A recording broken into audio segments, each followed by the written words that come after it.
நமது வீட்டில் கோலம் போடாமல் எப்பவும் இருக்கவே கூடாது. கோலம் என்பது தீய சக்திகளிடமிருந்து நம்மை பாதுகாக்கக்கூடிய மிகப்பெரிய சக்தி வாய்ந்த கவசம்.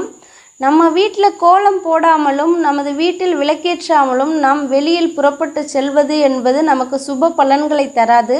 நாம் ஒவ்வொருவரும் நமது வீட்டை விட்டு கிளம்பும் முன்னர் நமது வீட்டில் கோலம் போடப்பட்டிருக்கிறதா என்பதை உறுதி செய்ய வேண்டும். அது நமக்கு பாதுகாப்பு கவசமாக இருந்து நாம் வெளியில் செல்லும்போது ஏற்படக்கூடிய தீமைகளை நமக்கு நிச்சயமாக தடுக்கும். அதுபோல் நமது வீட்டிற்குள்ளும் எந்த விதமான தீய சக்திகளும் நுழையாமல் அது பாதுகாப்பு கவசமாக செயல்படும். அடுத்ததாக நாம் எரிந்து கொண்டிருக்கக்கூடிய விளக்கில் இருக்கக்கூடிய எண்ணெயையோ அல்லது நெய்யையோ நாம் கையால் தொடுவதும் நாம் கையில் இருக்கக்கூடிய எண்ணெயை தலையில் தடவி கொள்வதும் நிச்சயமாக செய்யக்கூடாத ஒரு செயல். நம்மிடையே இருக்கக்கூடிய ஒரு பழைய துணியை எடுத்து நம் பூஜை அறையில் எப்போதும் நாம் பராமரிக்க வேண்டும். திரியை